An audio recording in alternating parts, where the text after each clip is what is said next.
Hey everyone, I'm a casual watch guy, and today we're going to start a new series called Affordable Automatics. In this series, I basically just ramble about what I like and I don't like about a bunch of cheap automatic watches that I find online. We're going to start the series off with an FNGEEN watch that I found on eBay for $20. I have no idea if I'm saying this company name correctly because I've never heard of them before, so if you know the pronunciation, leave a comment down below. Now I also got this from a really awesome seller who ships really quickly and took care of the problems that I had.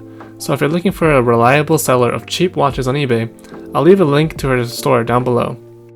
Now maybe my standards are just really low after working on my super cheap watch series, but I was really blown away by this watch, especially at this $20 price point. The watch comes with this really neat gift box and it has a pillow inside too. The watch case itself is also really impressive.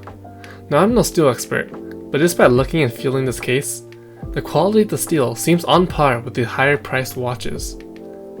The details on the dial are also definitely on par with these higher priced watches.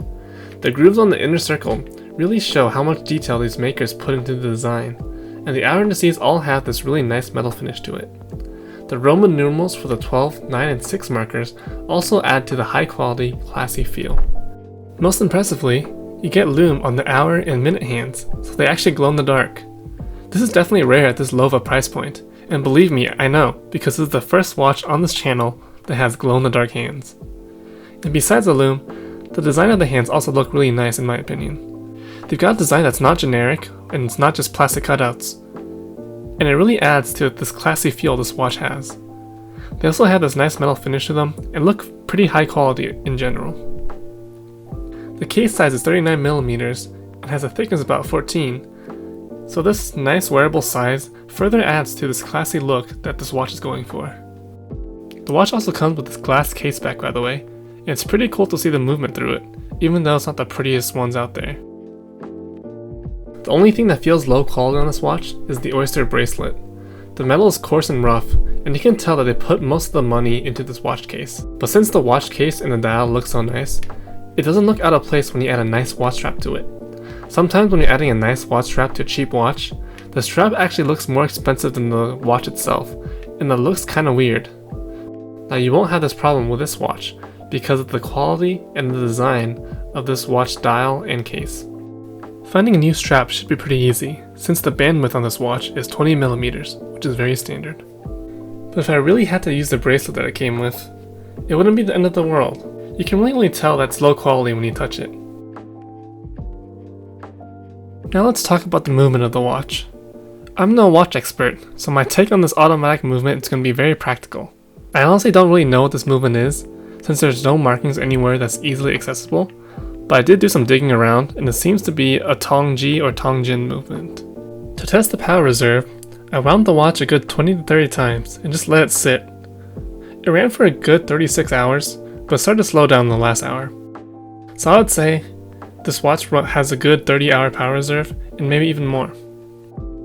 The self-winder on this watch, however, isn't too great. If you wear this watch all day, it might not charge the power reserve, but if you spend a few seconds every night just winding the watch, you won't have an issue here. Now I also tried to test the watch accuracy. I used this website that syncs with the atomic clock, but I got some mixed results, so there's likely some human error to it. In one test, I got that the watch ran 4 seconds fast a day, but in another test, it ran 88 seconds slow a day. But in my personal experience, I didn't really notice the inaccuracies of the watch, so I'd say the watch is pretty accurate on a day-to-day basis. Now when I received this watch, I think I got a factory defect, but it wasn't too big of a deal.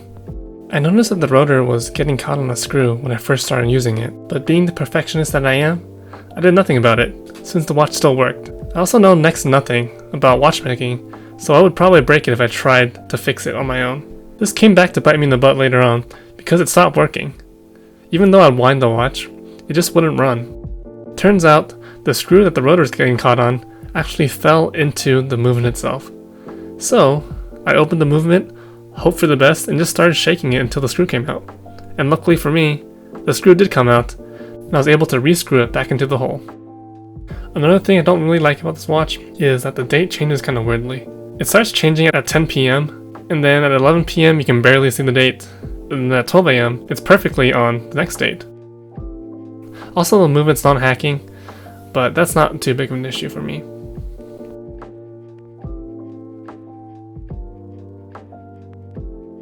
But overall, I think this is a really good watch at $20. The watch movement, even though I got a factory defect, is actually pretty robust. It has a good long power reserve, and it's pretty accurate.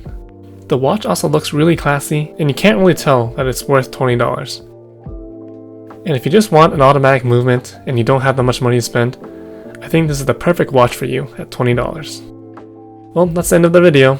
If you enjoyed it, please remember to like and subscribe, and don't forget to follow me on Instagram for more great content.